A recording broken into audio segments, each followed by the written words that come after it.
So we're talking books. I read a lot. You read a lot. Yep. Over many, many, many years, many books, there's certain things which have just stand out, stuck with me, changed my life dramatically.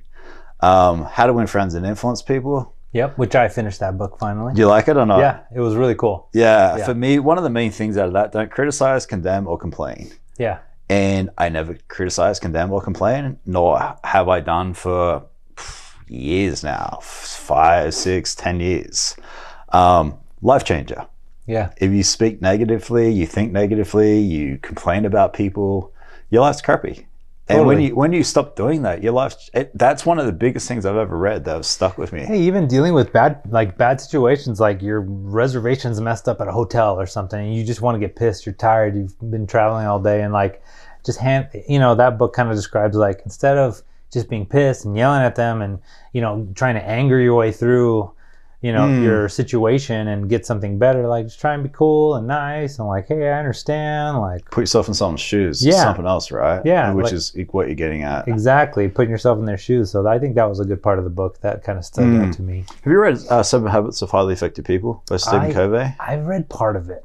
I think I was listening to the audiobook and I was just like, I don't know. There's a spot in there, it talks about putting yourself in someone else's shoes. And I think we talked about this before. It's like, he's in a bus, he's got kids, the kids are terrorizing the bus, and this person gets upset and is like, can you deal with your kids? And he's like, I'm sorry, we just came from the hospital where their mother died. And that's just so powerful to me, because I'm like, if you're in a shop, you're serving someone's rude to you, you don't necessarily have to fire back. Yeah. You don't have to let it get to you. You don't have to take it home and put it out on your wife. Just let it be. Yeah. Maybe it's the reason why the person's upset. Maybe their partner just died. Maybe they just got in a car accident, or maybe they're just a jerk. Well, but just let it go. Yeah, but that's the thing. And most likely there is a reason, whether that person's conscious or not, whatever, they're unhappy for something, right? So whether it was years ago and their dad crushed their toys and told them to grow up and be a man or whatever, like who knows, right? Yeah. Like, you don't know, like, how deep it goes. Like, obviously they're suffering. So, like, instead of adding the suffering, right?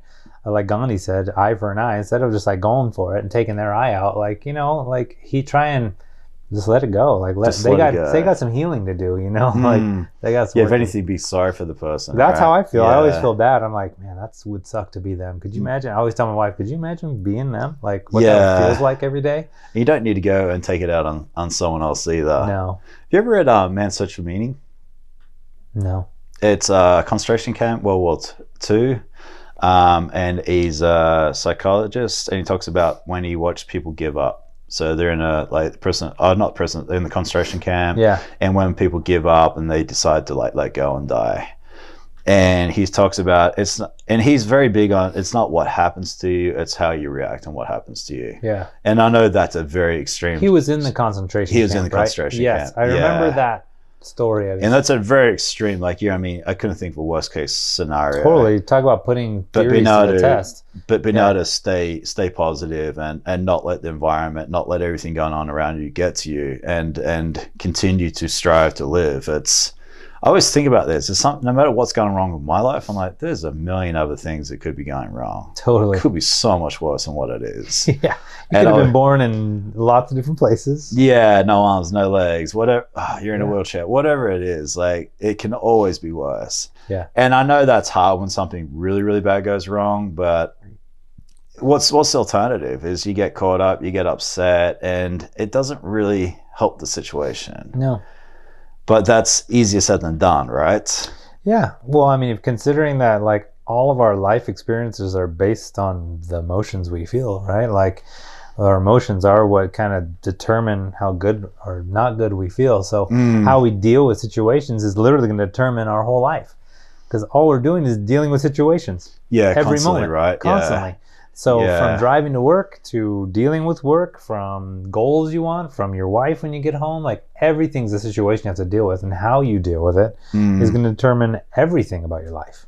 Yeah, someone cuts you off on traffic, you can yell and scream, tell the next 100 people about it, or let it go. Oh yeah. And it goes away. Totally. Or you just like smile, like, oh, that sucks. Like, yeah, I'm glad that wasn't an accident. Yeah. That guy's a bit of a douche, and continue on. And it's a lot of training to get like that. but it's very freeing when you get there. Yes. And you just progress and you grow on top of that, and it gets more and more freeing, and you just become a happier, more rounded person. Yeah, more peaceful. Right? Like inner peace, right? Yeah, and you just feel better every day. Things just feel better. Coffee tastes better. Like everything's just better. Yeah, it's like people get so upset about waiting in a drive-thru or their frappuccino being wrong. I'm like, guys, like there's so many worse things that could be going wrong. I know that's the part that's hard. That's a hard boggles one my mind to get through. Yeah, like if we just could transport you to almost like any other country in the world, you would be like, "Oh my God, send me back! I just want Frappuccino. I want to be upset about my sitting in line now." Yeah. Frappuccino doesn't exist there. Yeah, I go to a lot of coffee shops and I see a lot of rude people to the staff. I'm like, guys, there's so much more to life in this. I know we're getting soft, man. Some culture, parts of our culture. What's give me a book. Give me something you got out of it. Well, The Alchemist is a big one that I, like I said, I read once a year. And the biggest part from that book, I mean, I've got a lot of stuff in that book because it's kind of poetic in a lot of ways. But the big one for me was like people's personal legend. And like when you can tell when someone's living their personal legend, because like you said, there's like that guy we talked about last time, who's maybe making $50K a year and he's like, taking care of his kids, he's going to soccer practice, he's a coach on the side, but he's like happy. He's like living his personal legend. He's happy. He's not thinking about all the things he doesn't have or all the things he wants. He's like just living his life. Yeah, he's extremely happy. Living his life. Yeah, he's living his life, and he's at a high frequency. He probably has a great time with his kids and reads stories and has fun, right? And then you got the other guy who's making, $100 million a year, and just his whole day he feels empty, lonely, comes home to his wife that's probably way younger than him that he doesn't even really get along with because they're so different, stressed out, but doesn't have anyone to talk to because, who's he going to talk to? He's the CEO, like no one cares, right? Like, what comes to mind too is you see, I'm going to pick on a girl here. You see an overweight girl and they're super happy. They're embracing the fact they're overweight, and they generally seem happy, and it's not a perception they're putting on. Yeah. And I was like, I kind of like look up to people like that. Yeah. I'm like, besides the fact you may be unhealthy, so many skinny, pretty, good-looking people are the most insecure. They look fat in this. They got to wear the newest, nicest clothes. There's higher standards to live up to, right? Because you've been raised. They're so worried about everything, and they don't. I'm like, you realize how attractive you are, how pretty you are, how good looking this guy is, and you're so worried about all this outside nonsense. Yeah. And you got someone who just embraces being happy. And that's kind of going back to like making less money and being happy, but just being happy in yourself, on who you are. Yeah. It's huge, right? Yeah, it is huge. And like that book just, is one of those things that kind of helped me understand, like listening to your heart and listening to like, the things that are kind of coming into your life and going towards what feels good, and that's how your heart's kind of leading you to, I think, where you need to go. I really do. I think that we are being led in a weird way by things that are making us happy, and we all have different lessons to learn. That's why everyone's personal legend, everyone's is different. Everyone's got kind of a different path, and there's plenty of room for everybody. There's plenty of money. There's plenty of like experiences, like literally you can't do everything that you want to do, like, or even that you could imagine. Like you can't. There's too many things to do in this world. Yeah. So being content with where your heart wants to kind of go, that's important. Yeah, that's being content with yourself, right? Yeah, and listening to yourself. Like, like if your body feels crappy all the time, it's trying to tell you something, right? If your mind feels like just groggy and like you're just not feeling right all the time, you're unhappy, it's telling you something. They're all signals telling you to like, according to me, they're telling you to listen to your heart a little bit and then maybe look at your life a little bit, reflect a little bit. Another thing from 7 Habits of Highly Effective People. Yeah. Listening with the intent to reply. That's something that really stuck with me.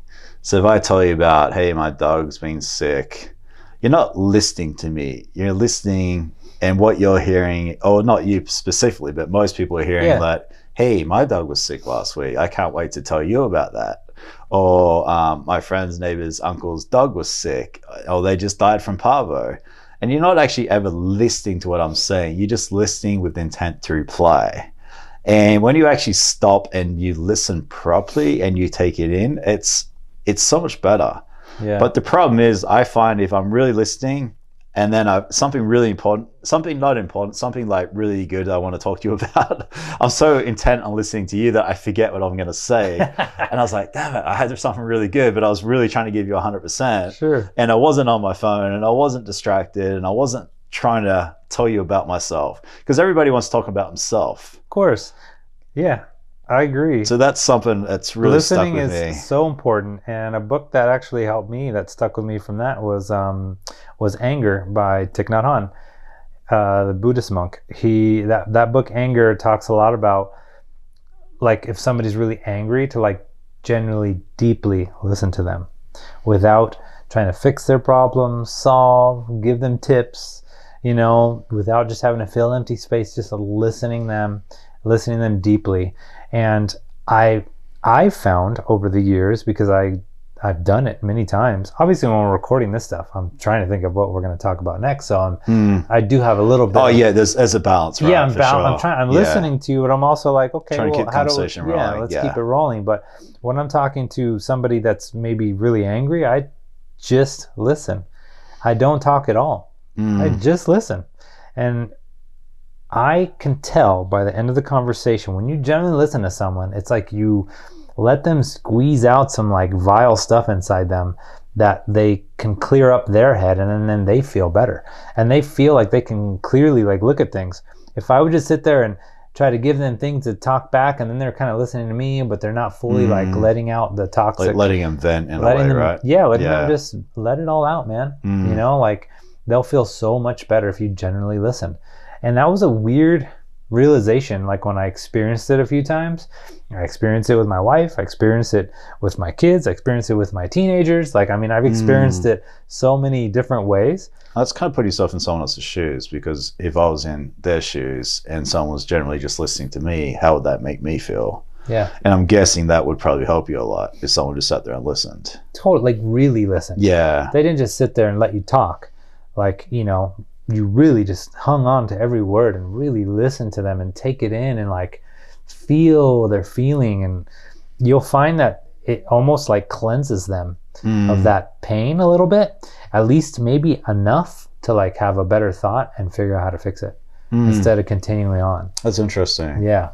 Something else that's really popped in me: reading and doing. The difference between learning and applying. Yeah. There's a lot of people who learn a lot of information, never take action. There's a lot of people who take action, never really have the base of knowledge behind them. Yeah. And I read a lot, but I make sure it's like, for me, it's like 50% kind of learning and then applying. There's no point knowing something unless you put it into action. Totally. And I would say that's one of the biggest things I've got out of reading over the years. And I've heard it numerous times. And how you balance it is really up to you, but you got to take action. And we talk about this a lot. Yeah, totally. I have my patterns that I've noticed with that, where there'll be moments where I'm just like reading a whole bunch and ingesting a whole bunch of information. And then like I kind of just like close it all off. And it's just like a bunch of just like action for a while. And then interesting. Until I get to a point where I'm like, ooh, I need to learn a little more about that. Yeah, and then I'm stuck. then I yeah. But sometimes I feel like you can read too much. Like you just like just go, like just get up, just go do it. Like you got to just kind of start moving, and it's a balance, right? Yeah, you just make an appointment, call, whatever it is that you got to start doing, and then you just start making that stuff happen. All of a sudden, you're just sometimes you're a little too busy, and you got stuff going on that you forget that that you got to keep learning. But failing would be a huge one through reading too, right? Which one? Like failing. Yes. I can't think of a particular specific book, but I feel like reading has just taught me that failing is not a big deal. Yeah, it's almost like not a real thing. Yeah, I mean, everybody fails. Yeah, numerous times, and there's nothing wrong with it. Yeah, and it's hard to get your head around that at first, but you realize that as long as you get back, what's that saying? Failing's only failing when you give up. Yeah. Or fail forward, fail quickly. However you want to put it. However you want to look at it. Like, yeah, and I agree. Like you don't really fail if you just keep going. You just kind of, You just keep going. Yeah, like, understanding everyone else around you. Nothing is lost. Makes Like, you're still mistakes. moving. Like, You're not making still... mistakes. You're not learning. You're not growing. Yeah, if it didn't kill you, then Yeah, you're what good doesn't to kill go. you makes you stronger. Yeah. I swear I've got everything comes out of my mouth is something I've read. Like, it's stupid. I wish I've got I don't necessarily have my own thoughts anymore. They're just regurgitated from a whole bunch of information into my own words now. But I mean, they are your thoughts. Yeah, they are my thoughts. But You've it's come programmed from this yourself like to look at it that way. Yeah, like this ridiculous amount of information into my wording now. Yeah, and that's another big thing, right? If you're feeling crappy all the time, you need to start ingesting better information, because in Buddhist culture, like, what you ingest visually, auditorially, all that stuff is just or more important than what you eat.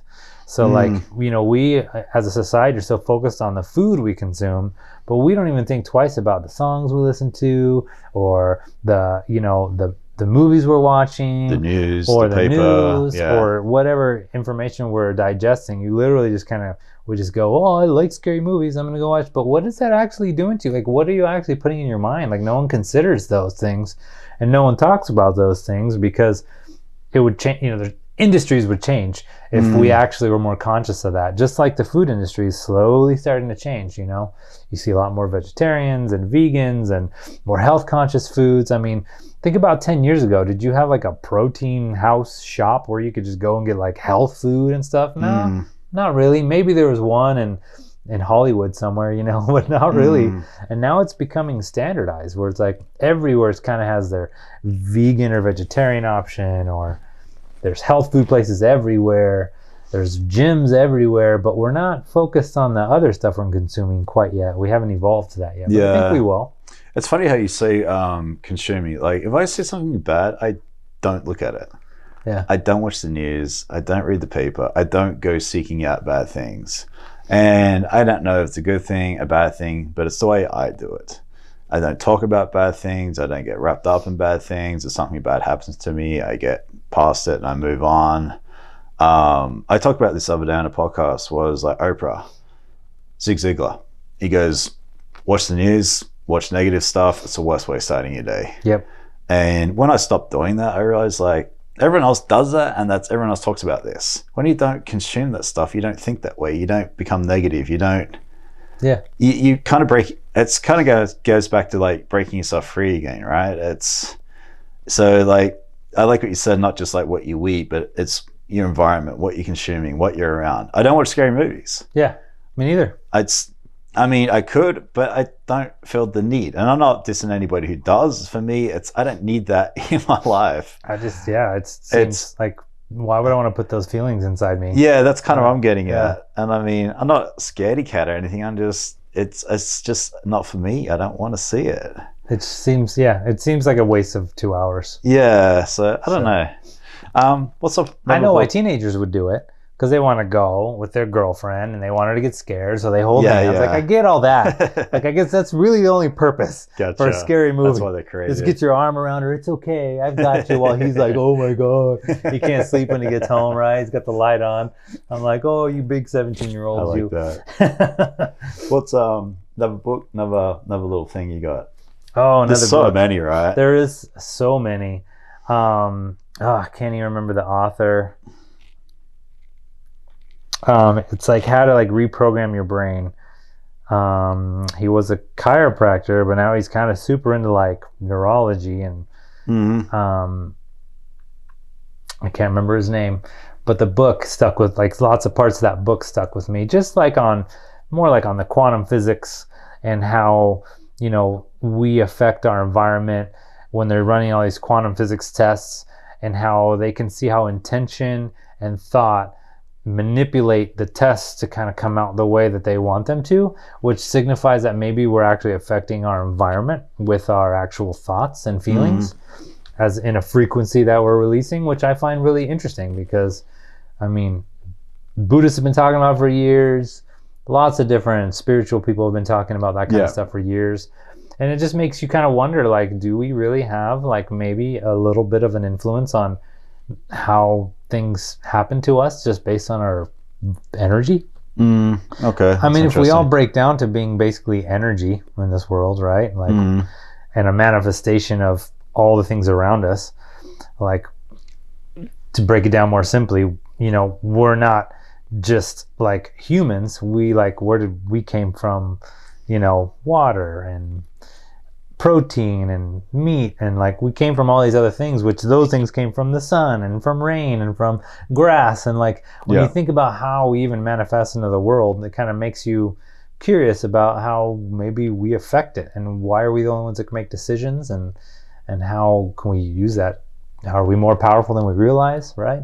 Interesting. Yeah. Interesting. What you think about is what you become. Yeah. And I'm big, like something that's really stuck with me. It's like, if you think positive, you think big, you think a certain way, you see more of that. And, sure. you know, we talk about like if you're going to buy a car and you're looking at a certain car, all you do is see that car around. Yeah, that reticular activity system we talk about, your brain that starts to fire up. So you're thinking positive, you're thinking business, you're thinking become a bigger, better version of yourself. And then what happens, you attract more of those people into your life. Yeah. And then with that too, I'm a big believer, from what I've been learning, you got to become the person, you as a person have got to become the person to become who you want to be. So for me, like integrity, punctuality, treating people the way you want to be treated, these little things, you do that on a consistent basis, all of a sudden people start treating you with integrity. Yep. People will be punctual. People will treat you the same way. And people who aren't just tend to disappear from your life.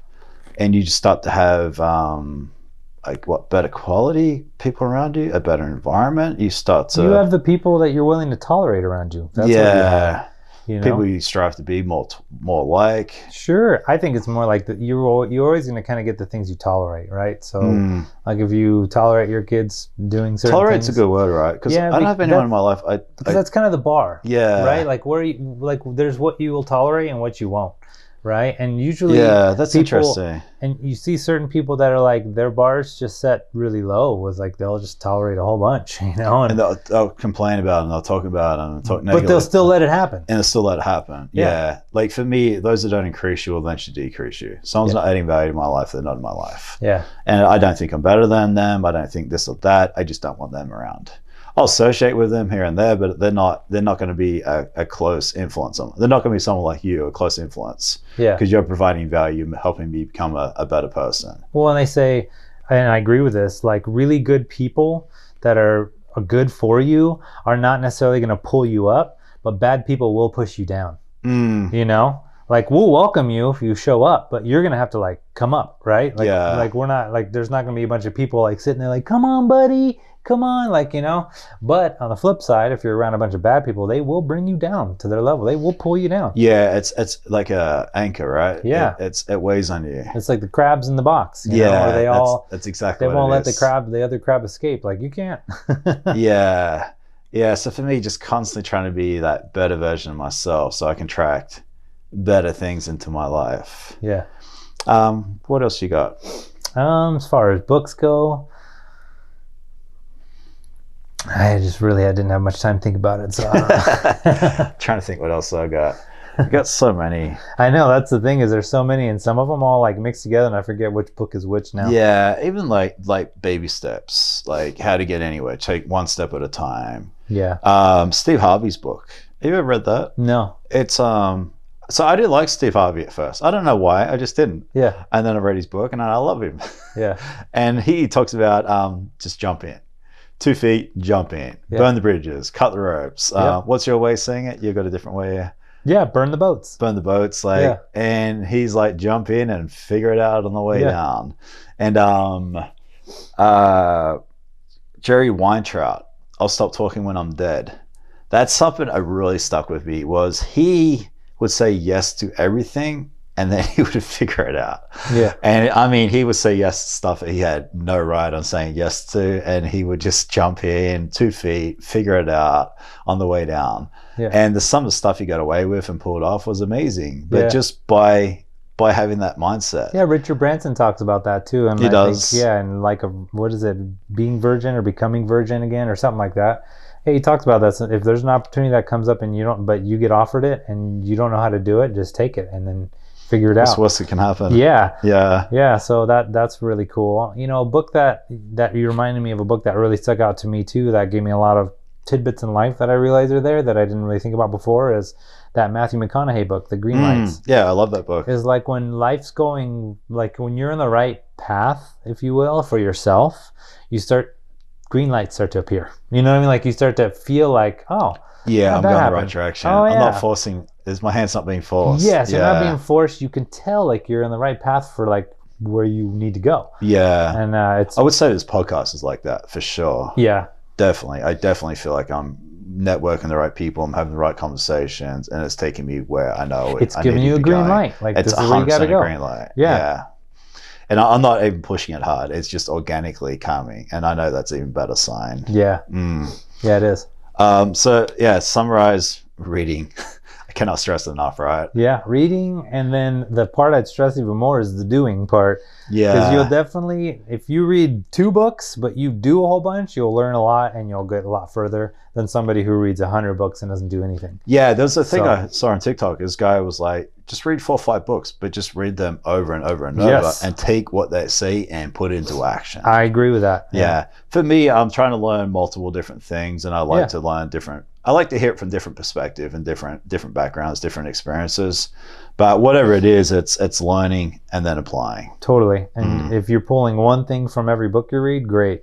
If you really want to get everything out of a book, then you read it a bunch of times till you know it. You know? And what happens, something different relates because you're in a different position in your life. Even if it's a week later, something's different in that book. I've read books like 4 times and every time was like different. Completely different. Totally different. Like, what do they say? Like in Buddhism, like you only understand what you can understand at a certain moment. And as you like become more aware and your sense of yourself kind of gets a little deeper, you understand the words even deeper. Like you're like, wow, and it gets more and more profound as the deeper you go, because your awareness gets bigger, and as you grow, you can look down at everything, like the view gets better, right? So that's how it's like when you read a book over and over again, you start to like realize like, oh, he totally talked about this, but now I really get that. Like I never understood it before, but now all those neurons are connected, and you can really get a deeper feel of it. So I like that. Yeah, so I agree with that TikTok you heard.